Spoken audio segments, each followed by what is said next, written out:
Where am I? Today I'm in St. George, Utah, you guys. Up here checking out one of the aerial arrows. I'm not sure the ridge on. I'll see if I can remember what the name of the ridge I'm on. But it's the one on the more southern side of St. George, just along the highway as you come out of the gorge there. Been wanting to check out this arrow for a bit, so let's go check it out.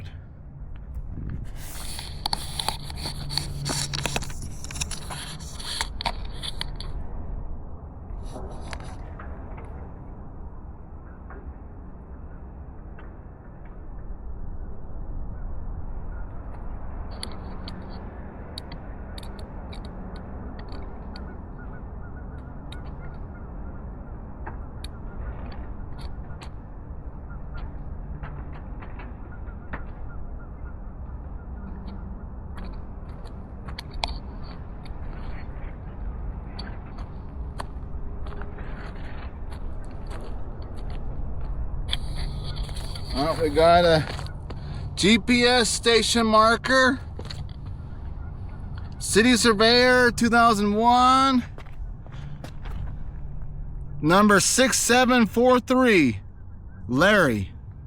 That'll tell you where I am at if you know how to use the GPS station marker system.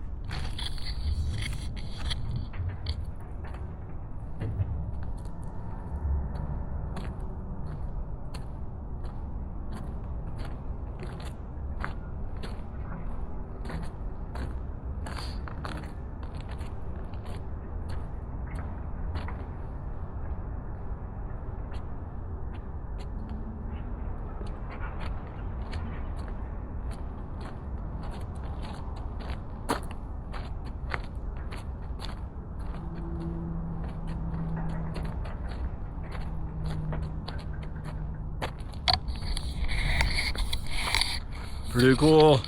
That says I think my 5th arrow now, 4th or 5th. Yeah, I don't know why I find these things are cool. It's just part of history, guys. If you haven't already looked it up, look up the aerial navigation postal mail directional arrow system, whatever they want to call it. It's really cool history.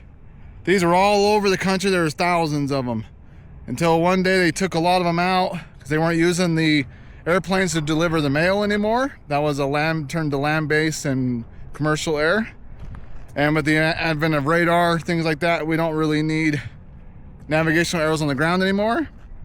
What really did it in for these arrows, it was World War II. The country didn't want Japan or any other foreign nation we were at war with to be able to use these arrows to navigate our country.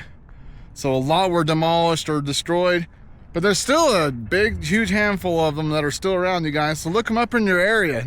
They come up on Google Maps, Google Earth. They're usually marked on there. So just type in aerial arrow, aerial navigational arrow to be more precise, and see what's in your area. And a lot of times they're on private property, sadly, but some of these are still available for public viewing. So check it out in your area. This one's cool because there's a marker here. The other arrows I've been to, just been there. I haven't really seen any markers. Let's see, this one says, married August 8th, 1980. This marks the spot where Bonnie Day agreed to take Michael G. Milhelberger, as her eternal companion. Her first words after he asked her to marry him, "I think I'm going to throw up." That's marriage for you guys. Here's the actual marker here. Let's see.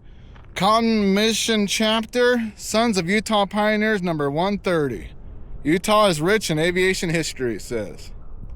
The first regular scheduled overland passenger flight in the U.S. was made by Western Air Express on May 23rd, 1926, from Salt Lake City to Los Angeles. This 50-foot concrete arrow was one of the 4 here in St. George area, placed every 10 miles for navigation of mail and passenger planes. The steel post held a coil oil lamps to illuminate the arrows after dark. Dedicated 23rd May 2007. So this is a protected arrow. A couple of the arrows, like the last arrow I made a video of, that one had a fence around it, so they're trying to conserve it. There's been arrows just left out in the middle of the ground some have been pretty hammered up. So if you kids are out there and see these concrete arrows, try to leave them alone so the rest of us can enjoy them.